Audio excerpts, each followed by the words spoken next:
भारत के auto sector के लिए 2020 एक बुरा सपना साबित हुआ है। कोरोना के दौर में कारों की बिक्री औंधे मुंह लुढ़की है।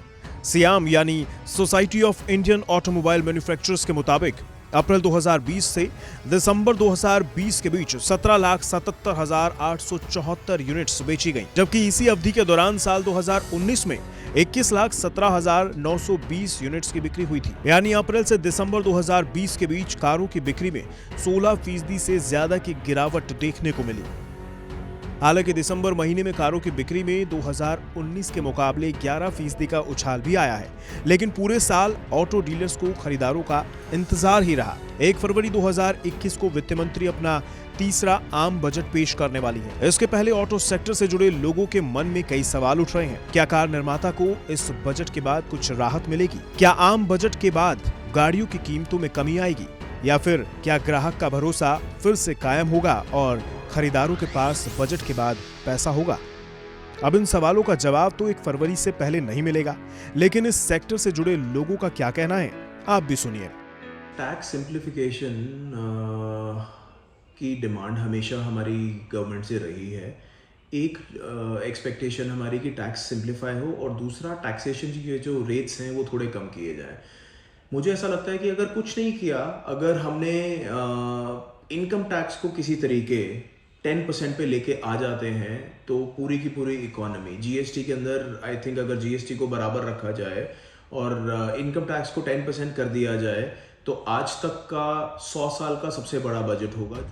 कारों की बिक्री बढ़ाने के लिए ऑटो सेक्टर सरकार से राहतों की उम्मीद लगाए बैठी है। मसलन कारों के कुछ मॉडल्स पर जीएसटी को कम किया जाए। फिलहाल सभी गाड़ियों पर 28% जीएसटी लगता है। छोटी कारों पर जीएसटी घटाकर 18% करने की मांग है। ऑटो मैन्युफैक्चरर्स को टैक्स छूट या फाइनेंस सब्सिडी दी जाए। मिडिल क्लास के लिए टैक्स का दायरा बढ़े, ताकि उनके हाथ में खर्चे के लिए ज्यादा पैसे आएं। प्रोडक्शन लिंक्ड इंसेंटिव यानी पीएलआई स्कीम को जल्द लागू किया जाए। पैसेंजर कारों के लिए 1 से ज्यादा टैक्स रेट खत्म हो। कोरोना वायरस की महामारी ने पिछले साल हमें कई ऐसी चीज़ें सिखाई जो हमें जानना बहुत ज़रूरी थी। जैसे कि इंडियन गवर्नमेंट ने इको फ्रेंडली प्रोडक्ट के तरफ, ईवीज के तरफ एक अच्छा कदम उठाया उसे पुश करने के लिए, बट उसके एक्चुअल अडेप्टेशन के लिए हमें लगता है कि एक डायरेक्ट इंसेंटिव या बेनिफिट दिया जाना चाहिए इनकम टैक्स में, कि जो ईवी एंथुजियास्ट है उन्हें एक पुश मिले, एक एनकरेजमेंट मिले ईवीज अडेप्टेशन के लिए। हालांकि गवर्नमेंट ने इनकम टैक्स में बेनिफिट दिया है फॉर इंटरेस्ट और वैसे, बट एक डायरेक्ट बेनिफिट होना चाहिए, क्योंकि हर कोई लोन लेना नहीं चाहता, या लोन डायरेक्ट कैश पेमेंट या दूसरे कोई इलेक्ट्रॉनिक पेमेंट्स यूज़ करना चाहता है, तो उसके लिए कस्टमर्स के लिए कोई ज़्यादा इंसेंटिव या बेनिफिट नहीं है। तो हमारा ऐसा सोचना है, अगर गवर्नमेंट ATC सेक्शन में और या कोई नए सेक्शन में कोई डायरेक्ट बेनिफिट कस्टमर्स को दे, तो एक ईवी एंथुजियास्ट जो है, जो एक इको फ्रेंडली प्रोडक्ट लेना चाहता है, उसके लिए बहुत ही अच्छा होगा। इसके अलावा ऑटो सेक्टर को उम्मीद है कि सरकार स्क्रैपेज पॉलिसी लेकर आए।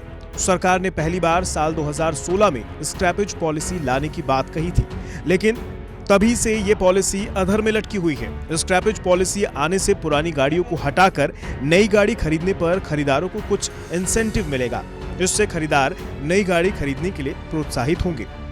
बता दें, आत्मनिर्भर भारत के तहत सरकार ने प्रोडक्शन लिंक्ड इंसेंटिव स्कीम का ऐलान किया था। इसमें ऑटो सेक्टर को भी शामिल किया गया। पीएलआई स्कीम के तहत ऑटो सेक्टर को 57,000 करोड़ रुपए देने की बात कही गई थी। इसके अलावा इलेक्ट्रिक कारों के लिए, लिथियम आयन बैटरी बनाने वाली कंपनियों के लिए 18,100 करोड़ रुपए आवंटित करने की बात भी थी। लेकिन अभी तक इस स्कीम का फायदा उठाने के लिए कंपनियों की क्या योग्यता होनी चाहिए, इसका ऐलान नहीं किया गया है। ऑटो मैन्युफैक्चरर्स की मांग है कि बजट में सरकार इसका भी ऐलान करे। इलेक्ट्रिक कारों को ऑटो इंडस्ट्री का भविष्य माना जा रहा है। मोदी सरकार का लक्ष्य है कि 2030 तक देश में 30% इलेक्ट्रिक वाहन चले। इसके लिए सरकार को इलेक्ट्रिक वाहनों की कीमत कम करनी होगी। कड़ी मिसिंग है वो है FAME-2 इंसेंटिव, जिसके द्वारा भारत सरकार, जो सेंट्रल गवर्नमेंट है, वो ग्राहक को डायरेक्ट सब्सिडी देती थी, ताकि वो इलेक्ट्रिक 2 व्हीलर स्पेशली एक अफोर्डेबल कैटेगरी में आ जाएं। और करीब 10 लाख का एक टारगेट था 3 साल में, जिसमें से अभी तक सिर्फ 33,000 इलेक्ट्रिक 2 व्हीलर ही सब्सिडाइज हो सके हैं। तो मुझे लगता है वो पॉलिसी में कहीं ना कहीं त्रुटि रह गई है, कहीं ना कहीं उसमें कुछ ड्रॉबैक्स रह गए हैं। जिसको बजट बहुत है, 10,000 करोड़ का बजट है ऑलरेडी, तो बजट बढ़ाने की ज़रूरत नहीं है।